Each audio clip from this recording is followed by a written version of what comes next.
কান্দনৰ সময়ত অখিল গগৈক আচলতে গুলীয়াই হত্যা কৰাৰ পৰিকল্পনা কৰিছিল চাৰিওফালে চিণ্ডিকেট বাগজান জ্বলি আছে কোনো মাত মাতোতে মানুহ নাই আজি দেখিছে একদম ৰেলৱে ষ্টেচন বিমানবন্দৰ সকলো বিক্ৰী কৰি দিছে তেওঁলোকে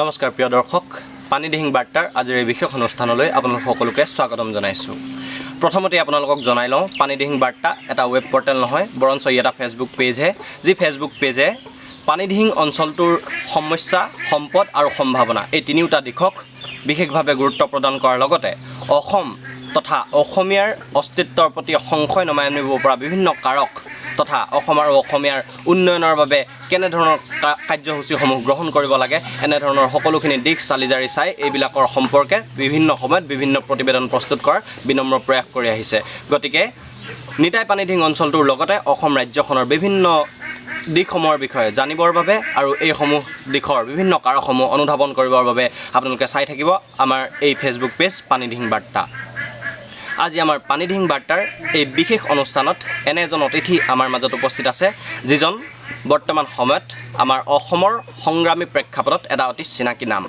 কিছুদিন আগতে সমগ্ৰ অসম জুৰি যি নাগৰিকত্ব সংশোধনী আইন বিৰোধী আন্দোলন সৃষ্টি হৈছিল সেই আন্দোলনৰ যোগেদি সেই আন্দোলনত এটা গুৰুত্বপূৰ্ণ আৰু এটা অগ্ৰণী ভূমিকা গ্ৰহণ কৰি চৰকাৰ তথা প্ৰশাসনৰ ৰুখতো পৰিবলৈ বাধ্য হোৱা এই নেতাজন হৈছে অসমৰ এটা বলিষ্ঠ আৰু আপোচবিহীন জাতীয় সংগঠন কৃষক মুক্তি সংগ্ৰাম সমিতিৰ এজন নেতা আমাৰ অতিকে শ্ৰদ্ধাৰ আমাৰ অতিকে মৰমৰ আমাৰ অতিকে আদৰৰ শ্ৰদ্ধাৰ ধৈৰ্য কোঁৱৰ দাদা আমি দাদাক আমাৰ মাজলৈ স্বাগতম জনাইছোঁ নমস্কাৰ আপোনাকো ধন্যবাদ জনাইছোঁ হয় আজি আমি সঁচাকৈ খুব আনন্দিত যে আপোনাক আমি আজি আমাৰ মাজত পাইছোঁ আৰু আপোনাৰ সতে আমি আজি বিভিন্ন ধৰণৰ কথা পাতিম আপোনাৰ বিভিন্ন সময়ৰ বিভিন্ন অভিজ্ঞতাৰ কথা পাতিম আমি আপোনাৰ লগত কথা পাতিম নাগৰিকত্ব সংশোধনী আইনৰ বিভিন্ন দিশসমূহৰ কথা কিন্তু সেই কথাসমূহলৈ যোৱাৰ প্ৰাক মুহূৰ্তত আমি যিহেতু জানিব পাৰিছোঁ কৃষক মুক্তি সংগ্ৰাম সমিতিয়ে যি আগন্তুক নিৰ্বাচনৰ বাবে এটা আঞ্চলিক ৰাজনৈতিক দল গঠনৰ কুচকাৱাজ আৰম্ভ কৰিছে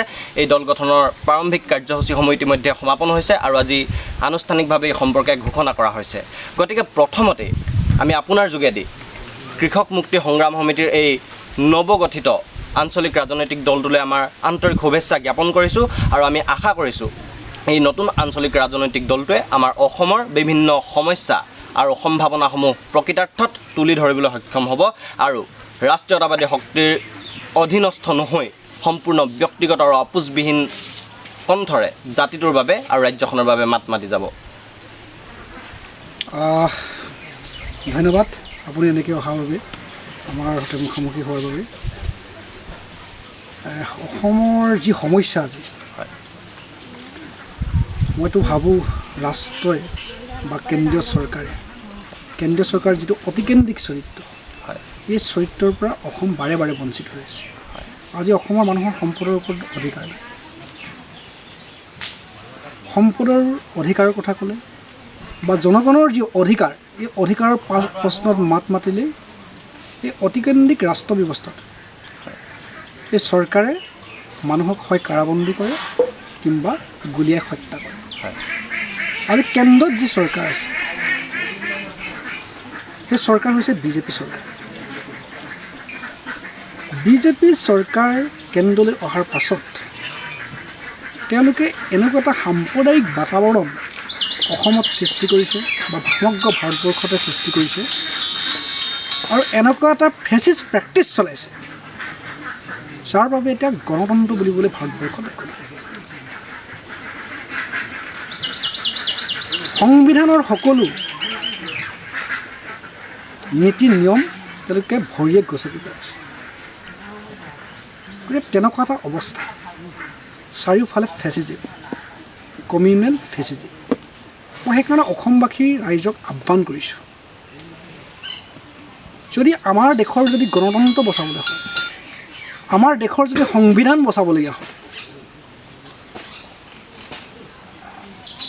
অসমৰ জনগণৰ অধিকাৰ প্ৰশ্নবোৰত যদি আমি সবলভাৱে যদি দ্বিমত প্ৰকাশ কৰিবৰ কাৰণে মত প্ৰকাশ কৰাৰ যদি আমাক যদি অধিকাৰ লাগে তেতিয়াহ'লে অসমৰ পৰা RSS আৰু বিজেপিক বিদায় দিব লাগে এই ফেচিজিমক বিদায় দিব লাগে অতি স্পষ্ট যেতিয়ালৈকে অসমৰ মাটিৰ পৰা আমি বিজেপিক উৎখাত কৰিব নোৱাৰোঁ, RSSক উৎখাত কৰিব নোৱাৰোঁ, তেতিয়ালৈকে অসমৰ জাতীয় জীৱন কিন্তু নিৰাপদ নহয়। গতিকে তেনেকুৱা এটা পৰিস্থিতি আজি। গতিকে এই ফেচিজিমৰ পৰা যদি আমি বাচিবলৈ হয়, তেতিয়াহ'লে কিন্তু আমি সমগ্ৰ অসমীয়া জাতিটো ঐক্যবদ্ধ হ'ব লাগিব। ই ৰাজনৈতিকভাৱে হওক বা অৰ্থনৈতিকভাৱে হওক বা সাংস্কৃতিকভাৱে হওক। আজি আপোনালোকে দেখিছে কাখন জাপি অসমীয়া জাতিক অসমতে ভগনীয়া কৰিব খুজিছে তেওঁলোকে। কা এতিয়া গৃহীত হ'ল দেখিছে। কাৰ্যকৰী নোহোৱাৰ আগতে কিন্তু আজি 11জন নে কিমান মানুহ ইতিমধ্যে তেওঁলোকে ইয়াত আফগানিস্তানৰ পৰা সংস্থাপিত কৰিছে। আৰু যেতিয়া কাৰ্যকৰী হ'ব, তেতিয়াহ'লে আমি ভাষিকভাৱে, সাংস্কৃতিকভাৱে অথবা ৰাজনৈতিকভাৱে সুৰক্ষিত হৈ থাকিমনে? গতিকে বিদেশী আমাৰ অসমৰ মাটিলৈ, যিহেতু বিদেশীৰ বাবে বাংলাদেশৰ পৰা বেছিকৈ প্ৰব্ৰজন হ'ব, গতিকে অসমটো তেওঁলোকৰ কাৰণে এটা ছেফটি জ'ন। গতিকে অসম নিৰাপদ নহয়। গতিকে এনেকুৱা প্ৰেক্ষাপটত অসমৰ ৰাইজে কংগ্ৰেছৰ অপশাসন দেখিলে, তেওঁলোকৰ ভ্ৰষ্টাচাৰ দেখিলে, তেওঁলোকৰ লুণ্ঠন দেখিলে। এই ভ্ৰষ্টাচাৰ আৰু লুণ্ঠনৰ পৰা পৰিত্ৰাণ পাবৰ কাৰণে, এই অপশাসনৰ পৰিত্ৰাণ পাবৰ কাৰণে অসমৰ ৰাইজে বিজেপিক শাসনত বহাইছে। বিজেপি আহিল, কিন্তু বিজেপি অহাৰ পাছত চাৰিওফালে ফেচিছ কাৰবাৰ। মানুহে এতিয়া উশাহ ল'ব নোৱাৰা এটা অৱস্থা। মানুহক কোঙা কৰি দিয়া হৈছে। গতিকে তেনেকুৱা পৰিৱেশত অসমৰ মানুহে যিহেতু আগৰ পৰা মই কৈ গৈছোঁ যে অতিকেন্দ্ৰিক এই শাসন ব্যৱস্থাটোৰ পৰা যিহেতু ফেডাৰেলিজিম নাই, গতিকে এই অতিকেন্দ্ৰিক শাসন ব্যৱস্থাটোৰ পৰা সদায় শংকাতে আছে। গতিকে এনেকুৱা এটা মুহূৰ্তত বিজেপিক মানুহে বিশ্বাস কৰিব নোৱাৰা হ'ল, কংগ্ৰেছক মানুহে বিশ্বাস কৰিব নোৱাৰা হ'ল, তেওঁলোকক মানুহক ঘটিয়ে তেওঁলোকে পানী খুৱাইছে। তেনেকুৱা মুহূৰ্তত অসমত এটা জাতীয় প্ৰশ্নবিলাক প্ৰকৃতাৰ্থত তুলি ধৰিব পৰাকৈ এটা বিকল্প ঐক্যবদ্ধ আপোচহীন আঞ্চলিক ৰাজনৈতিক দল অসমৰ জনতাই বিচাৰিছে। আপোনালোকে জানে, আমি কৃষক মুক্তি সংগ্ৰাম সমিতিও দীৰ্ঘদিন ধৰি, যোৱা কেইবাটা দশক ধৰি অসমৰ জাতীয়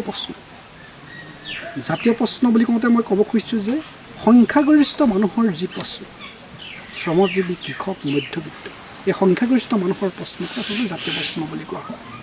গতিকে এই জাতীয় প্ৰশ্নত মাত মাতি আমি কৃষক, শ্ৰমজীৱী মানুহ আৰু অসমৰ জনগণৰ মানুহৰ প্ৰকৃত যিবিলাক অধিকাৰৰ কথা অসমৰ ৰাজনীতিত প্ৰতিষ্ঠা কৰিবলৈ সক্ষম হৈছোঁ।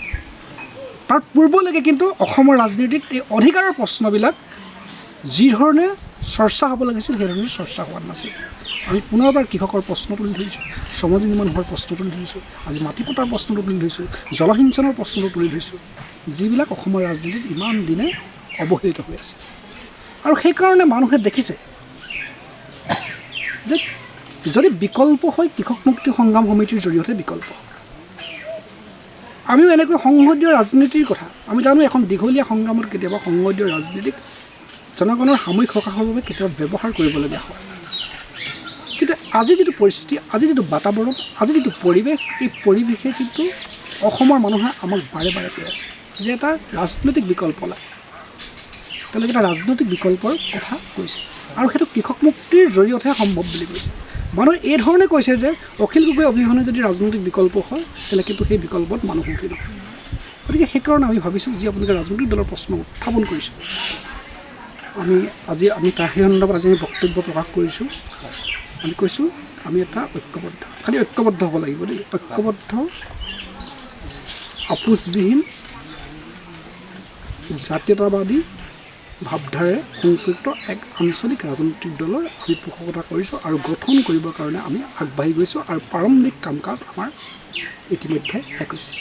হয়, যিহেতু আপুনি ইতিমধ্যে এটা কথা কৈছে যে ঐক্যবদ্ধ ৰাজনৈতিক শক্তিৰ কথা কৈছে, আৰু লগতে আপুনি যি বিজেপি চৰকাৰৰ গত সময়ছোৱাৰ শাসনৰ যি ফেচিবাদী চৰিত্ৰৰ কথা আপুনি উনুকিয়াই গৈছে ই আচলতে সঁচা অৰ্থত প্ৰতিজন জাতীয়তাবাদী অসমীয়াৰ হৃদয়ত আঘাত কৰিছে কথাবোৰ নতুনকৈ ভাবিবলৈ বাধ্য কৰাইছে আৰু এনে প্ৰেক্ষাপটত সঁচাকৈ প্ৰতিজন অসমীয়াই এটা বিকল্প আঞ্চলিক ৰাজনৈতিক শক্তিৰ প্ৰয়োজনীয়তা অনুধাৱন কৰিছে কিন্তু এতিয়া আটাইতকৈ ডাঙৰ কথাটো হৈছে আমি যদি গত সময়ছোৱাৰ ৰাজনৈতিক প্ৰেক্ষাপট আমি অসমৰ দৃষ্টিকোণেৰে লক্ষ্য কৰোঁ তেনেহ'লে অসমত বিভিন্ন ধৰণে আঞ্চলিকতাবাদী ৰাজনৈতিক শক্তি গঠনৰ কুচকাৱাজ ইতিমধ্যে আৰম্ভ হৈছে যিহেতু আজি কৃষক মুক্তি সংগ্ৰাম সমিতিৰ আঞ্চলিক ৰাজনৈতিক দলৰ কথা ইতিমধ্যে ঘোষণা কৰা হৈছে লগতে আমি শুনি আছোঁ সদৌ অসম ছাত্ৰ সন্থাৰ নেতৃত্বত এটা আঞ্চলিক ৰাজনৈতিক দল গঠনৰ কুচকাৱাজ চলিছে আৰু অন্যান্য বিভিন্ন শক্তিয়ে এনেধৰণে আঞ্চলিকতাবাদী শক্তিৰ পুনৰ উত্থানৰ কাৰণে আগবাঢ়ি গৈছে কিন্তু এটা সামগ্ৰিকভাৱে যদি আমি কথাটো চাওঁ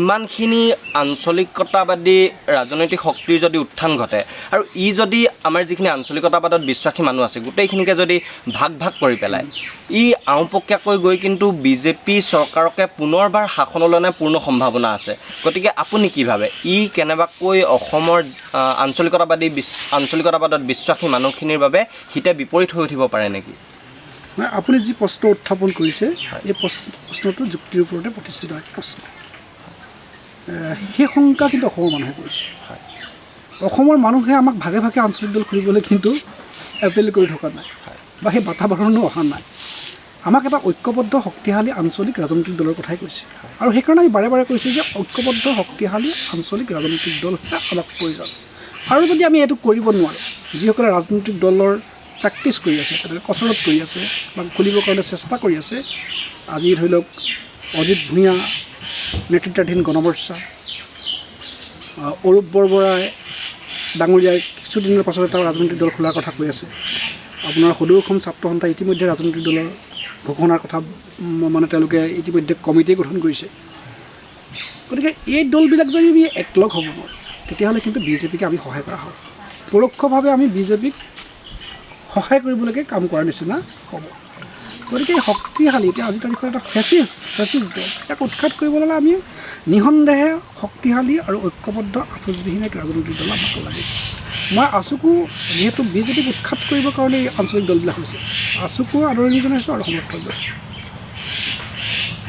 অজিত ভূঞা ডাঙৰীয়াকো আদৰণি জনাইছোঁ সমৰ্থন জনাইছোঁ গণমৰ্চা বা অৰূপ বৰবৰাৰ নেতৃত্বাধীন যি আঞ্চলিকতাবাদ সুৰক্ষা মঞ্চৰ যি ৰাজনৈতিক দল হ'ব তাকো আমি সমৰ্থন আৰু আদৰণি জনাইছোঁ কিন্তু একেটা সময়ত আমি কিন্তু এই কথাটো মনত ৰাখিব লাগিব যে আমি ভাগ ভাগ যদি হৈ যদি আঞ্চলিক দলবিলাক নিজৰ মঞ্চৰ পৰা যদি আমি ভাবি থাকোঁ তেতিয়াহ'লে কিন্তু আমি বিজেপিক প্ৰতিহত কৰিব নোৱাৰোঁ আৰু সেইটো জনগণকে বিশ্বাসঘাতকতা কৰা হয় গতিকে আমি জনসাধাৰণক বিশ্বাসঘাতক যদি কৰিব নালাগে তেতিয়াহ'লে আমি ঐক্যবদ্ধ এক শক্তিশালী আপোচবিহীন আঞ্চলিক ৰাজনৈতিক দলৰ কথাই আমি ক'ব লাগে মানে আপোনাৰ বক্তব্যৰ পৰা আমাৰ জনসাধাৰণে এনেকুৱা এটা কথা ভাবিব পাৰে নেকি যে যদি প্ৰয়োজন হয় ফেচিবাদী বিজেপি চৰকাৰৰ শাসনক ৰোধ কৰাৰ কাৰণে সকলো আঞ্চলিকতাবাদী শক্তিৰ লগত ঐক্যবদ্ধ হৈ কাম কৰাৰ বাবে কৃষক মুক্তি সংগ্ৰাম সমিতি আগবাঢ়ি যাব ডেফিনেটলি কিন্তু সি সাম্প্ৰদায়িক আৰু ৰাষ্ট্ৰীয়তাবাদী হ'ব নালাগে সকলো ঐক্যবদ্ধ আঞ্চলিক শক্তি জাতীয়তাবাদী ভাৱধাৰাৰ সেই আঞ্চলিক শক্তিৰ লগত আমি আছোঁ সমৰ্থন আছে নিশ্চয়কৈ অসমবাসী জনসাধাৰণেও বৰ্তমান সময়ত এয়াই বিচাৰে যে প্ৰতিজন জাতীয়তাবাদ আৰু আঞ্চলিকতাবাদত বিশ্বাসী লোক একলগ হওক সকলোৱে ঐক্যবদ্ধ হৈ এই ফেচিবাদী আৰু ৰাষ্ট্ৰীয়তাবাদী তথা সাম্প্ৰদায়িকতাবাদী শক্তিৰ বিপক্ষে যুদ্ধত লিপ্ত হওক আমি সকলোলৈকে এনেধৰণৰ সংগ্ৰামৰ বাবে আমাৰ সমৰ্থন জনাম আৰু সকলো অসমীয়া জনগণে তাৰ সতে থিয় দিব সেই যি কি নহওক আমি এইবাৰ নাগৰিকত্ব সংশোধনী আইন 2019-ৰ প্ৰেক্ষাপটলৈ কিছু যাব বিচাৰিছোঁ যিহেতু নাগৰিকত্ব সংশোধনী আইন 2019-ৰ বিৰুদ্ধে সমগ্ৰ অসমবাসী জনসাধাৰণে এক বিৰাট প্ৰতিবাদী সংগ্ৰাম গঢ়ি তুলিছিল আৰু সেই প্ৰতিবাদী সংগ্ৰামৰ গুৰি ধৰোঁতা অন্যতম এক সংগঠন আছিল কৃষক মুক্তি সংগ্ৰাম সমিতি গতিকে বৰ্তমান প্ৰেক্ষাপটত এই নাগৰিকত্ব সংশোধনী আইন 2019-ৰ সম্পৰ্কত কৃষক মুক্তি সংগ্ৰাম সমিতিৰ স্থিতি কেনেধৰণৰ মই আপোনাক গোটেই মানে যিটো ডিচেম্বৰত যিটো সংগ্ৰাম হৈছিল বিদ্ৰোহ হৈছিল সেই বিদ্ৰোহে আমাক আজি ৰোমাঞ্চিত কৰে পুলকিত কৰে মানে অসমীয়া মানুহৰ যিটো জাতীয়তাবাদী যিটো ভাৱধাৰা জাতীয় যিটো চেতনা সেইটো আচলতে 10, 11, 12 ডিচেম্বৰত যিটো বিদ্ৰোহ হৈছিল গণবিদ্ৰোহ হৈছিল সেই বিদ্ৰোহ যিধৰণে উদ্গৃত হৈছিল এইটো আচলতে ইয়াৰ মাজতে অসমীয়া জাতীয় জীৱনৰ যিটো হাঁহটো কিন্তু লুকাই আছে।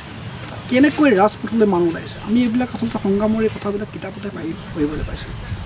কিন্তু আমি নিজ চকুৰে গুৱাহাটীত যি হৈছে, শিৱসাগৰত, ডিব্ৰুগড়ত, তিনিচুকীয়াত সমগ্ৰ অসমজুৰি ৰাজপথলৈ যেনেকৈ ৰাইজ ওলাই আহিছে, এইটো আচলতে এটা অতুলনীয়। কিন্তু দুৰ্ভাগ্যজনকভাৱে এই আন্দোলনটোক কিন্তু শাসক পক্ষই এটা আৱেগিক আন্দোলন বুলি ক'ব খোজে। আৱেগিক আন্দোলন বুলি ক'ব খোজে তেওঁলোকে নিজৰ মানে কুটিল ষড়যন্ত্ৰটো লুকুৱাবৰ কাৰণে। গতিকে তেনেকুৱা এটা আন্দোলনক কিন্তু শাসক পক্ষই স্তিমিত কৰি দিলে। ইমান ভাগে এনেধৰণে উদগীৰণ হৈছিল সেই আন্দোলন, সেইটোতে অসমীয়া জাতীয় জীৱনৰ গোটেই ৰূপৰেখা লুকাই আছিল। আপুনি 11 ডিচেম্বৰ যিটো গণনা, গতিকে সেই কথাতে কি প্ৰতিপন্ন কৰে? সেই কথাতে প্ৰতিপন্ন কৰে যে অসমীয়া জাতি এটা জীয়া জাতি, অসমীয়া জাতি এটা স্পন্দন থকা জাতি, অসমীয়া জাতিয়ে যে বিদেশীৰ বোজা কঢ়িয়াই নাথাকে, এই কথাটো সি প্ৰতিপন্ন কৰে। আমাৰ বিদেশীৰ বিৰুদ্ধে এই সংগ্ৰামখন আমাৰ পিছে আজিৰ নহয়, বহুত দীঘলীয়া এখন সংগ্ৰাম। অসম আন্দোলন হৈ গৈছে, তাৰ পৰৱৰ্তী 1915 চনৰ মানৰ পৰা এই আন্দোলন আৰম্ভ হৈছে। গতিকে অসমীয়া মানুহে বিদেশী কেতিয়াও গ্ৰহণ নকৰে, সেই কথাটোৱে তাত উদ্গৃত হৈছিল। গতিকে কা আন্দোলনৰ মাজত মই কওঁ যে অসমীয়া জাতীয় জীৱনৰ যিটো জাতীয় জীৱনৰ যিটো ৰূপৰেখা সেইটো লুকাই আছে। তাৰ মাজৰ পৰা কিছুমান হিংসাত্মক ঘটনাবিলাক বাদ দি দিলে ই এটা প্ৰকৃত সংগ্ৰাম হৈ পৰে। গতিকে তেনেকুৱা এটা বিদ্ৰোহক আমি আমাৰ জীৱনত দেখিলোঁ, কিন্তু দুৰ্ভাগ্যজনকভাৱে কাখন কিন্তু গৃহীত হ'ল। তাৰপিছত ক'ভিড পৰিস্থিতি আহিল। এতিয়া মই ক'ব খুজিছোঁ যে যদি এইটোকে যদি শাসক পক্ষই ভাবে যে কা আন্দোলনটো স্তিমিত হৈ গ'ল, কা আন্দোলনটো বিফল হৈ গ'ল, তেতিয়াহ'লে তেওঁলোকে মূৰ্খৰ স্বৰ্গত বাস কৰিছে। মই ক'লোঁ না, অসমীয়া মানুহে কেতিয়াও বিদেশী নামানে। কা তেতিয়াও মনা নাছিল আৰু এতিয়াও নামানে, আৰু অনাগত সময়ত কাণ নামানে। গতিকে অসমীয়া জাতিয়ে আকৌ এইখন সংগ্ৰাম কৰিব। এতিয়া ক'ভিডে অনা পৰিস্থিতি এটাৰ কাৰণে মানুহ বহুত শংকিত হৈ গ'ল। ক'ভিড প্ৰট'কল মানিবলৈ যাওঁতে মানুহ মানে সেই আন্দোলনটোৰ পৰা লাহে লাহে বিচ্ছিন্ন হৈ গৈছিল। আৰু সেইকাৰণে মই আজি যিহেতু আপোনালোকক লগ পাইছোঁহি, মই গোটেই অসম আৰু মোৰজন আৰু সাধাৰণ সম্পাদক আৰু এগৰাকী আছে, আমি দুয়োগৰাকীয়ে গোটেই অসম এতিয়া ঘূৰি আছোঁ যে মানুহৰ মাজত এই কা বিৰোধী আন্দোলনৰ যিটো গ্ৰাহতা, যিটো তীব্ৰতা, এই তীব্ৰতাটোক আকৌ উলিয়াই আনে, এই চেতনাটোক আকৌ মানুহৰ মাজলৈ লৈ আনে, এই কামটো কৰিব। গাঁৱে গাঁৱে কিন্তু একোটা জুই জ্বলি আছে। গতিকে কা আন্দোলন তীব্ৰতৰ হ'ব, এই কথাটো স্পষ্ট। আৰু আমি কৃষক মুক্তি সংগ্ৰাম সমিতিৰ স্থিতি বুলি ক'লে আপুনি যেতিয়ালৈকে কা বাতিল নহয় তেতিয়ালৈকে আমি সংগ্ৰাম কৰিয়ে যাম। কা বাতিল হ'বই লাগিব, কাৰণ আমি এজনো বিদেশী বোজা আমি গ্ৰহণ কৰিব নোৱাৰোঁ। আৰু অসমৰ ৰাইজৰ ওপৰত বিশ্বাস আছে, অসমৰ জনগণৰ ওপৰত বিশ্বাস আছে। অসমৰ জনগণৰ চেতনা এনেকুৱা এক চেতনা যে বিদেশীক কেতিয়াও তেওঁলোকে মানি নলয়। আৰু ই উদ্গৃত হ'ব আকৌ 10, 11, 12 ডিচেম্বৰতকৈ অধিক আপোচবিহীন দৃঢ় এক শক্তিশালী আন্দোলন যে গঢ়ি উঠিব অসমত, ই নিশ্চিত। যিহেতু এই নাগৰিকত্ব সংশোধনী আইন 2019 বিৰোধী আন্দোলন তুংগত উঠাত যিসকল নেতা বা যিসকল ব্যক্তিয়ে গুৰুত্বপূৰ্ণ ভূমিকা গ্ৰহণ কৰিছিল, তাৰ ভিতৰত অন্যতম আছিল কৃষক মুক্তি সংগ্ৰাম সমিতিৰ এজন আপোচবিহীন আৰু জাতীয়তাবাদী নেতা অখিল গগৈ ডাঙৰীয়া। অখিল গগৈ ডাঙৰীয়াকে প্ৰমুখ কৰি কৃষক মুক্তি সংগ্ৰাম সমিতিৰ কেইবাজনো নেতাক এই আন্দোলনত অংশগ্ৰহণ কৰাৰ বাবে চৰকাৰে কাৰাবন্দী কৰিছিল, তাৰ ভিতৰত আপুনিও এজন আছিল। বহুতে ক'ব খোজে যে আন্দোলনটোক এক প্ৰকাৰে স্তিমিত কৰি তুলিবৰ কাৰণেই চৰকাৰে আপোনাকে ধৰি অখিল গগৈ ডাঙৰীয়াকে ধৰি সকলো নেতাসকলক কাৰাগাৰলৈ নিক্ষেপ কৰিছিল।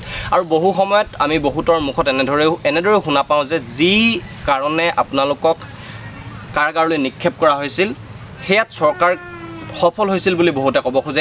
এটা কাৰণে সফল হৈছিল বুলি ক'ব খোজে, কাৰণ তেওঁলোকে ভাবে যে আপোনালোকক কাৰাগাৰলৈ নিক্ষেপ কৰাৰ লগে লগে এই আন্দোলনটো বহু পৰিমাণে স্তিমিত হৈ পৰিল।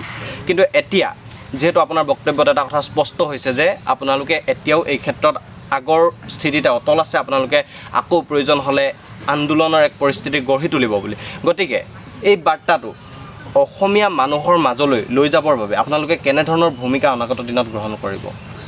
চাওক, কা আন্দোলনৰ সময়ত যিটো ঘটনা ঘটিল যে আমাক গোটেই কা আন্দোলনৰ যিমানবিলাক হিংসাত্মক যিবিলাক ঘটনা হৈছে, কা আন্দোলনটোৰ মূল ৰূপৰেখা তৈয়াৰ কৰা মানুহ আমাক বুলি ভাবি তেওঁলোকে গ্ৰেপ্তাৰ কৰে। অসমৰ কিন্তু এইটো কেইজনমান নেতাৰ দিনৰ আন্দোলন নাছিলে, এইটো সৰ্বস্তৰ ৰাইজে স্বতঃস্ফূৰ্তভাৱে আহি কৰা এটা সংগ্ৰাম আছিলে। হয়, আমি তাৰ আগতে এটা জনগণক চেতনাক জাগৃত কৰি আছিলোঁ, এইটো সঁচা। জনগণক সেই চেতনাটো আমি দিছিলোঁ। কিন্তু সেই সময়ৰ যিটো আন্দোলন আছিল, এইটো মানুহৰ, অসমীয়া মানুহৰ এটা সঁচা আৱেগ আছিল। জাতিটোক হেৰুৱাই পেলাব বুলি, জাতিটো নিশ্চ হৈ যাব বুলি হোৱা এটা শংকা আছিল। কিন্তু সেই শংকাটোক অখিল গগৈ বা আমাকে ধৰি কেইজনমানক কিন্তু আমাক কাৰাৰুদ্ধ কৰিলে। আচলতে অতি অন্যায়ভাৱে, অতি ষড়যন্ত্ৰমূলকভাৱে, কোনো তথ্য প্ৰমাণ নোহোৱাকৈ আজি অখিল গগৈক গ্ৰেপ্তাৰ কৰি ৰখা হৈছে, আমাক গ্ৰেপ্তাৰ কৰি ৰখা হৈছে। ন্যায়ালয়ত আজি আমি জামিন মঞ্জুৰ পাইছোঁ, কিন্তু এতিয়াও অখিল গগৈৰ ওপৰত কিন্তু এই চৰকাৰে ষড়যন্ত্ৰ কৰি আছে অতি অন্যায়ভাৱে, কোনো তথ্য প্ৰমাণ নাই। এইকাৰণে কৰি ৰাখিছে তেওঁক, যাতে আজি চব অখিল গগৈৰ অনুপস্থিতিৰ যি উপস্থিতি অসমৰ সমাজ জীৱনত আজি অনুভৱ হৈছে। অসমীয়া মানুহে অনুভৱ কৰিছে যে অখিল গগৈ নাই কাৰণে বাহিৰত মাত মাতোতা মানুহ নাই, বাহিৰত কণ্ঠ নাই। আজি দেখিছে টুলগেটসমূহ কেনেকৈ খুলি দিয়া হৈছে। আজি বৃহৎ নদীবান্ধ আজি তীব্ৰ গতিত কাম আৰম্ভ হৈছে। ইয়াৰে জাপি দিয়া হৈছে উত্তৰ পূবৰ কাৰণে একদম মানে অখনি এখন আইন পৰিৱেশত আঘাত কৰিব। দেখিছিলে ভূমি নীতি তেওঁলোকে সলনি কৰি পিনি এতিয়া অসমৰ কৃষিভূমিক পুঁজিপতি হাতত দিয়াৰ চক্ৰান্ত কৰিলে। চিণ্ডিকেটৰ কথা নকওঁ, চাৰিওফালে চিণ্ডিকেট, বাহিৰত কিন্তু মাত মাতোতা মানুহ নাই। সেই কয়লা চিণ্ডিকেটে হওক, চুপাৰী চিণ্ডিকেটে হওক, গৰু চিণ্ডিকেটে হওক, একদম দিছপুৰৰ পৰা আৰম্ভ কৰি একদম গাছৰোটলৈ চাৰিওফালে চিণ্ডিকেট, বাঘজান জ্বলি আছে, কোনো মাত মাতোতা মানুহ নাই। আজি দেখিছে একদম ৰেলৱে ষ্টেচন, বিমানবন্দৰ সকলো বিক্ৰী কৰি দিছে তেওঁলোকে, 100% FDI কৰি দিলে। দেশৰ ৰাজহুৱা সম্পদ এটাকৈ তেওঁলোকে বিকি আছে, কিন্তু মাত মাতোতা মানুহ নাই। অসমৰ ৰাজপথত এতিয়া কণ্ঠ নাই। আচলতে অখিল গগৈ ওলাই আহিলে এই যে কথাবিলাক, জনগণৰ প্ৰকৃত অধিকাৰৰ যিবিলাক প্ৰশ্ন, অসম বিৰোধী যিবিলাক কথা, এই কথাবিলাক বাহিৰত মুকলি কৰি দিয়া এজনেই মাত্ৰ মানুহ আছিল অখিল গগৈ, জনগণৰ মাজলৈ লৈ যায়। সেইকাৰণে তেওঁলোকলৈ ভয় কৰে। সৰ্বানন্দ সোণোৱাল, হিমন্ত বিশ্ব শৰ্মা, ৰঞ্জিত দাসে অখিল গগৈক ভয় কৰে, আৰু সেইকাৰণে বাৰে বাৰে অখিল গগৈ টাৰ্গেট হয়। কাৰণ তেওঁলোকে ৰাজপাট খোৱাৰ যিটো পথ, সেইটো নিষ্কণ্টক কৰিবৰ কাৰণে অখিল গগৈক গ্ৰেপ্তাৰ কৰি দিছে। মই ভাবোঁ অখিল গগৈ যিমানে গ্ৰেপ্তাৰ নকৰক লাগে, গ্ৰেপ্তাৰ হৈ থকাটো এটা অখিল গগৈ অসমৰ জাতীয় জীৱনৰ কাৰণে এক শক্তি, আৰু কাইলৈ মুকলি হৈ আহিলে তেওঁ এক শক্তি। গতিকে এই শক্তিক এই ফেচিষ্ট চৰকাৰে জনগণৰ পৰা কেতিয়াও বিচ্ছিন্ন কৰিব নোৱাৰে। আমি যদি বাস্তৱৰ প্ৰেক্ষাপটটো চাওঁ, তেনেহ'লে এটা কথা কিন্তু একেবাৰে সঁচা যে অসমৰ জনসাধাৰণে অখিল গগৈক বৰ্তমান মুকলি আকাশৰ তলত বিচাৰিছে। আমি কৃষক মুক্তি সংগ্ৰাম সমিতিৰ এজন আগশাৰীৰ নেতা হিচাপে, এজন আগশাৰীৰ কৰ্মী হিচাপে আপোনাৰ পৰা আমি জানিব বিচাৰিম, অখিল গগৈ ডাঙৰীয়া মুকলি আকাশৰ তললৈ কিমান সোনকালে আহিব বুলি অসমৰ জনসাধাৰণে আশা কৰিব পাৰে, আৰু এই ক্ষেত্ৰত কৃষক মুক্তি সংগ্ৰাম সমিতিয়ে কেনেধৰণৰ পদক্ষেপ গ্ৰহণ কৰিছে?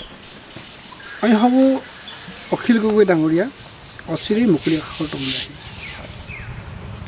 কাৰণ অসমৰ ৰাইজে যিহেতু তেওঁক বিচাৰিছে, চাৰিওফালে অসমৰ চৌদিশে অখিল গগৈ মুক্তিৰ দাবীত জন্মত গঠন হৈছে। আপোনালোকে আজি ছ'চিয়েল মিডিয়াত মেইনলি গম পাব যে কি ধৰণে অসমৰ ৰাইজে তেওঁৰ অনুপস্থিতিৰ যি উপস্থিতি, মই বাৰে বাৰে কৈ আছোঁ, সেইটো অনুভৱ কৰিছে। আইনীয় কিছুমান নীতি নিয়ম আছে, গতিকে সেইকাৰণে অলপ দেৰি হৈছে। মই ভাবোঁ অখিল গগৈ খুব সোনকালে আহিব, কিন্তু চৰকাৰে কিন্তু অখিল গগৈক কাৰাৰুদ্ধ কৰিবৰ কাৰণে যথেষ্ট পৰিমাণে কিন্তু তেওঁলোকে ষড়যন্ত্ৰ কৰি আছে। গতিকে তেওঁলোকে দেখিলে যে অখিল গগৈৰ ওপৰত আজি এইবাৰ কা আন্দোলনত মোৰ ওপৰত 7টা গোচৰ, আমাৰ বিতু সোণোৱালৰ ওপৰত 7টা গোচৰ, মানস কোঁৱৰৰ ওপৰত 3টা গোচৰ, আৰু অখিল গগৈৰ ওপৰত 17টা গোচৰ জাপি দিয়া হ'ব। প্ৰাৰম্ভিক পৰ্যায়ত এটা গোচৰ বেল পালে, জামিন পালে, অন্য এটা গোচৰ জাপি দিয়া হ'ব। এনেকৈ তেওঁলোকে এইটো বস্তু পলম কৰি কৰি গৈ থাকে আৰু এতিয়া এনআইতে দুটা গোচৰ তেওঁলোক গ্ৰেপ্তাৰ কৰা হৈছে এটা আমাৰ সৈতে যিটো আপোনাৰ গোচৰ নম্বৰ 13/19 এই গোচৰটোত আমি 4জনে আছিলোঁ আৰু ছেকেণ্ড যিটো গোচৰ 1/2020 এই গোচৰটোত মানে এনআইৰ দৰে এটা উচ্চ তদন্তকাৰী সংস্থা ৰাষ্ট্ৰীয় সংস্থাক তেওঁলোকে আচলতে অপব্যৱহাৰ ক্ষমতাৰ অপব্যৱহাৰ কৰিছে এইবিলাক কেছ এনআই ল'বলগীয়া কেছ নহয় ক'ৰবাত আন্দোলন এটা হৈছে কোনোবা পুলিচ এজনে কোনোবাই শিলগুটি দলিয়াইছে আৰু পুলিচজনৰ দাঁত ভাঙিছে এইটো এনআইত ল'বলগীয়া গোচৰ নেকি গতিকে তেনেকুৱা ধৰণৰ ষড়যন্ত্ৰ কৰিছে ক'ৰবাত আন্দোলন হৈছে য'ত নেতাজন উপস্থিতি নাই য'ত তেওঁ নাই বা য'ত ৰাজহুৱা বা থাকিলেও যদি ক'ৰবাত ৰাজহুৱা সভা সম্বোধন কৰিছে বা গুচি অহাৰ পাছত যদি ক'ৰবাত এটা ঘটনা ঘটিছে আৰু সেইটো ঘটনাত কিন্তু তেওঁক জড়িত কৰা হৈছে আচলতে চৰকাৰে ইলেকশ্যনৰ আগলৈকে তেওঁক মুকলি কৰি দিয়াৰ মানে এইটো নাই মানে ইলেকশ্যনৰ আগলৈকে বুলি নহয় আমি ভাবোঁ যে অখিল গগৈক চৰকাৰে জেলৰ ভিতৰতে চিৰদিন কাৰাৰুদ্ধ কৰি ৰাখিবৰ কাৰণে এটা প্লেনিং কৰিছে কান্দোলনৰ সময়ত অখিল গগৈক আচলতে গুলীয়াই হত্যা কৰাৰ পৰিকল্পনা কৰিছিল তেওঁ কিন্তু জনতা আছিল কাৰণে লগত হাজাৰ হাজাৰ ৰাইজ আছিল কাৰণে তেওঁক সেই সময়ত গুলীয়াই হত্যা কৰিব নোৱাৰিলে আৰু পৰৱৰ্তী পৰ্যায়ত তেওঁক গ্ৰেপ্তাৰ কৰা হ'ল আৰু গ্ৰেপ্তাৰ কৰি এতিয়া জেলতে তিল গৈ তেওঁক হত্যা কৰিব পাৰি আচলতে মৃত্যুমুখত যেনে পেলাব পাৰি সেই ধৰণৰ তেওঁলোকে কিন্তু প্ৰচেষ্টা কৰি আছে কিন্তু মই ভাবোঁ অখিল গগৈৰ ওপৰত অসমৰ ৰাইজৰ মৰম আছে অসমৰ ৰাইজৰ প্ৰতিবাদ আছে আপোনালোকে আজি দেখিছে যে অখিল গগৈ মুক্তিৰ কাৰণে দুখীয়া নিচলা ৰাইজে আৰু ধনী মানুহে দিয়া নাই আকৌ দেই 2 নম্বৰ মানুহে দিয়া নাই 10 টকা 20 টকা 100 টকা 50 টকা এনেকৈ পইচা দি তেখেতক মুক্তি কৰিবৰ কাৰণে অৰ্থ সাহায্য আগবঢ়াইছে আইনী যুঁজ দিবৰ বাবে তেতিয়াহ'লে ভাবক নিজৰ আপোন নেতাজনক কিমান ভাল পালে এনেকৈ ৰাইজে বৰঙণি দিব কোনোবাই যদি গধূলি সাঁজ খাবলৈ পইচা কেইটামান যোগাৰ কৰিছিলে কিন্তু তাৰে এটা অংশ কিন্তু অখিল গগৈক দি দিছে মানে খুব সোনকালে মুকলি আকাশৰ তলত অখিল গগৈক অসমৰ ৰাইজে বিচাৰিছে আমি আশাবাদী আমি দৃঢ় হৈ আছোঁ আৰু আমি ন্যায়ালয়ৰ ওপৰত আমাৰ বিশ্বাস আছে অখিল গগৈ অচিৰেই মুকলি আকাশৰ তললৈ ওলাই আহিব আৰু অসমত এটা বিকল্প শক্তিৰ প্ৰতিনিধিত্ব কৰিব বিকল্প ৰাজনৈতিক শক্তি এটাৰ প্ৰতিনিধিত্ব কৰিব হয় নিশ্চয়কৈ অসমবাসী জনসাধাৰণৰ এয়াই আশা আৰু আমি আশা কৰিম এই আশা অতি সোনকালে বাস্তৱায়িত হওক সেই যি কি নহওক আমি এইবাৰ অলপ বেলেগ এটা প্ৰসংগলৈ যাব বিচাৰিছোঁ আমি যদি বৰ্তমান সময়ৰ আমাৰ অসমৰ আৰ্থ সামাজিক প্ৰেক্ষাপটটো লক্ষ্য কৰোঁ তেনেহ'লে খুব এটা দুখ লগা অৱস্থা আমাৰ চকুত পৰে কেৱল আৰ্থ সামাজিক বুলিয়েই নহয় শৈক্ষিক হওক বা সাংস্কৃতিক হওক প্ৰতিটো দিশতে অসমে যি ধৰণে আগবাঢ়ি যাব লাগিছিল সেই ধৰণে কিন্তু আগবাঢ়ি যাব পৰা নাই বৰ্তমান সময়ত যদি আমি চাওঁ আমি যদি দিল্লীৰ প্ৰেক্ষাপটলৈ চাই পঠাওঁ দিল্লীত আম আদমী পাৰ্টীৰ নেতৃত্বত যেতিয়া অৰবিন্দ কেজৰিৱালে মুখ্যমন্ত্ৰী হিচাপে শাসনভাৰ গ্ৰহণ কৰিলে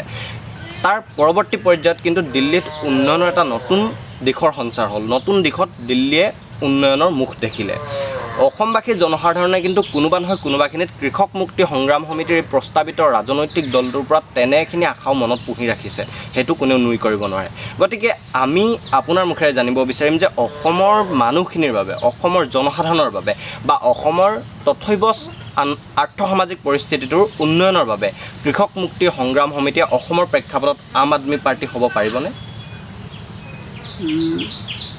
মই ভাবোঁতো আপোনালোকে জানে আমি কেইবা দশক ধৰি আন্দোলন কৰি আছোঁ মানে আমি জাতীয় জীৱনৰ লগত জড়িত প্ৰশ্নবোৰৰ সৈতে আন্দোলন কৰি আছোঁ সংগ্ৰাম কৰি আছোঁ আৰু আমি আন্দোলন কৰি আছোঁ সমাজৰ শেষৰ স্তৰৰ মানুহখিনিক লৈ তেওঁলোকৰ মৌলিক প্ৰশ্নবিলাকক লৈ গতিকে আপুনি ভাবিব পাৰে মই দুটা কথা কওঁ আপোনাক ভাৰতবৰ্ষত এতিয়ালৈকে যিমানবোৰ ৰাজনৈতিক দল শাসন কৰি আছে সেইবিলাক হৈছে বুৰ্জোৱা ৰাজনৈতিক দল আৰু আন এবিধ ৰাজনৈতিক দল হৈছে প্ৰগতিশীল ৰাজনৈতিক দল আজিলৈকে প্ৰগতিশীল ৰাজনৈতিক দলে শাসনলৈ আহিব পৰা নাই। প্ৰগতিশীল ৰাজনৈতিক দল মানে কি হৈছে, যিসকলে দুখীয়া মানুহক প্ৰতিনিধিত্ব কৰে, শ্ৰমজীৱী, কৃষক আৰু মধ্যবিত্ত সংখ্যাগৰিষ্ঠ মানুহৰ প্ৰশ্ন। মই আগেই কৈছোঁ যে জাতীয়তাবাদ মানে সংখ্যাগৰিষ্ঠ মানুহৰ জাতীয় প্ৰশ্নক যি উত্থাপন কৰিব পাৰে, সিয়ে আছে জাতীয়তাবাদ। বিশেষ এটা জাতি এটাক লৈ জাতীয়তাবাদ হ'ব লাগে। গতিকে আমি কৰিব খুজি আছিলোঁ কি, আমি যে সংগ্ৰামৰ মাজত আমি এইটোৱেই কচৰৎ কৰি আছিলোঁ, এইটোৱেই প্ৰেক্টিছ কৰি আছিলোঁ যে এই সংখ্যাগৰিষ্ঠ মানুহৰ প্ৰশ্নটো অসমৰ ৰাজনীতিত প্ৰতিষ্ঠা কৰা। আজি সেইকাৰণে বৰ্জোৱা যিবিলাক ৰাজনৈতিক দল আছে, সেইবিলাক আজি সংসদত গ'লে বা বিধানসভাত গ'লে তেওঁলোকে কি কৰে, তেওঁলোকে আইনখন সেই তেওঁলোকৰ পক্ষত তৈয়াৰ কৰিব, কল কাৰখানাৰ মালিকজনৰ পক্ষত, কিন্তু মজুৰজনৰ পক্ষত নহয়। গতিকে আমি এই ব্যৱস্থাটো ওলটাই দিব খুজিছোঁ। আমি সেইটোহে কৰিব খুজিছোঁ। মই ভাবোঁ কৃষকৰ প্ৰশ্ন আমি আন্দোলন কৰি আছোঁ, শ্ৰমজীৱী মানুহৰ প্ৰশ্ন আনিব কৈছোঁ, ভূমিহীন মানুহৰ প্ৰশ্নত আমি আন্দোলন কৰি আছোঁ, ভূমিহীন মানুহৰ প্ৰশ্নত আমি আন্দোলন কৰি আছোঁ, সৰ্বসাধাৰণ মানুহৰ প্ৰশ্ন আন্দোলন কৰি আছোঁ। গতিকে কাইলৈ যদি এটা বিকল্প এখন ৰাজনৈতিক দলৰ জৰিয়তে যদি এখন অসমত চৰকাৰ হ'বলৈ হয়, তেতিয়াহ'লে আমি যিবিলাক বিধি আইন বা নীতি নিয়ম প্ৰস্তুত কৰি তেতিয়াহ'লে সেই শ্ৰেণীটোৰ কাৰণে কল কাৰখানাৰ মালিকৰ পক্ষত নহয়, মজুৰৰ পক্ষত। গতিকে নিঃসন্দেহে অসমৰ সংখ্যাগৰিষ্ঠ ৰাইজে আমাৰ পৰা সেই পৰিৱৰ্তনটো পাব, আৰু সেইকাৰণে অতদিনে আমাৰ এই সংগ্ৰাম।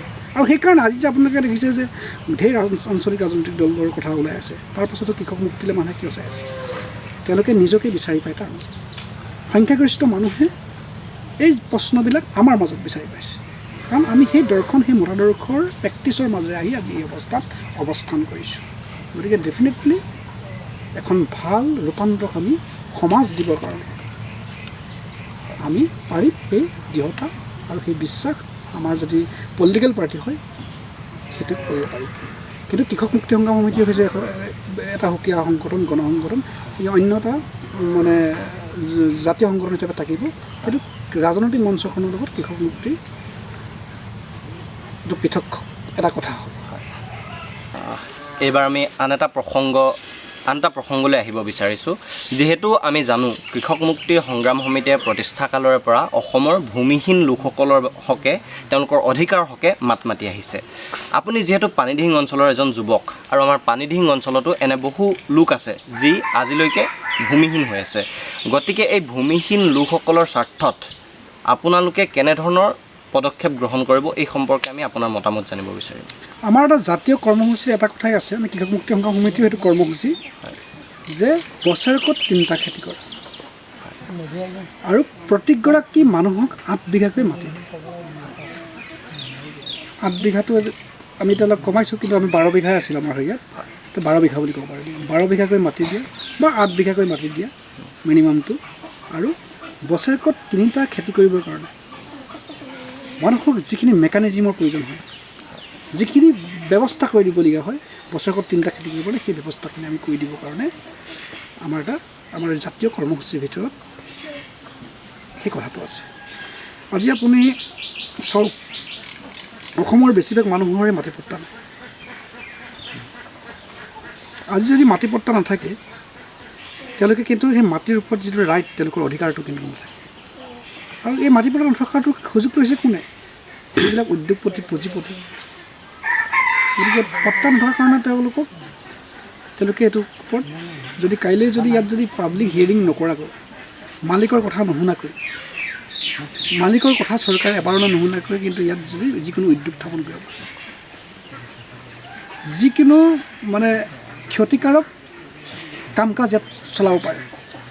গতিকে সেই কথাখিনি আছে।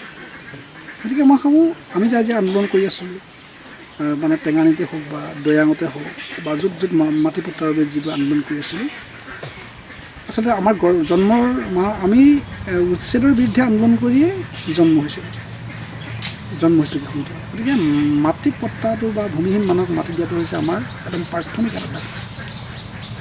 দাবী। এতিয়া আপুনি পানীদিহিং অঞ্চলৰ যুৱক হিচাপে মোক যেতিয়া আপুনি প্ৰশ্ন উত্থাপন কৰিলে, তেতিয়া মই ক'ব লাগিব যে আপুনি মহাৰাণী ৰিজাৰ্ভটো দেখিছে আৰু পানীদিহিঙৰ বিভিন্ন অঞ্চল দেখিছে। আমি আগতে আন্দোলন কৰি বন অধিকাৰ আইন 2006 গোটেই ভাৰতবৰ্ষৰ এখন আইন, গতিকে বন অধিকাৰ আইন 2006খন আমাৰ আন্দোলনৰ জৰিয়তে আহিল। আমি কৃষক মুক্তি সংগ্ৰাম সমিতি আছোঁ আৰু ভাৰতৰ অন্যান্য যিবিলাক মানে বন অধিকাৰৰ লগত জড়িত যিবিলাক বা ভূমিহীন মানুহৰ প্ৰশ্নৰ লগত যিবিলাক সংগঠন আছে, সেই সংগঠনবিলাকৰ উভৈনদী আন্দোলনৰ ফলত বন অধিকাৰ আইনখন আহিছে। আৰু এতিয়া আমি আন্দোলন কৰি আছোঁ যে সেই বন অধিকাৰ আইনত কিছুমান কৃষক যিবিলাক ইয়াতকৈ আৰু বেছি প্ৰগ্ৰেছিভ কৰিব পাৰি নেকি, এই কাৰণে আমাৰ আন্দোলন চলি আছিল। এতিয়া মই মহাৰণী কথাটো হওক বা পানীডিঙৰ অঞ্চলবিলাকত আমি দেখিছোঁ যে তাত এইবিলাক ৰিজাৰ্ভ এৰিয়া, মানে ফৰেষ্ট এৰিয়া। যেতিয়া ফৰেষ্ট এৰিয়া মাটিত যেতিয়া মাটিপট্টাৰ প্ৰশ্নটো আহিব, তেতিয়া বন অধিকাৰ আইনমতে তাক মাটিপট্টা দিয়া হ'ব। এতিয়া বন অধিকাৰ আইনটোত দুটা কথা আছে। এটা হৈছে 2005 চনৰ 13 ডিচেম্বৰ পূৰ্বে যদি বন অধিকাৰ আইন 2006 মতে 2005 চনৰ 13 ডিচেম্বৰ পূৰ্বে যদি ঘৰ পাতি বসবাস কৰিছে কোনোবা মানে ফৰেষ্ট অঞ্চলত, তেতিয়াহ'লে যদি মানুহজন যদি ট্ৰাইবেল হয়, মানে জনজাতি মানুহ হয়, তাৰ লাইভলিহুড যদি মানে জনজাতি মানুহৰ ধৰণে হয়, তেতিয়াহ'লে তেওঁক মাটিপট্টা দিব লাগে চৰকাৰে।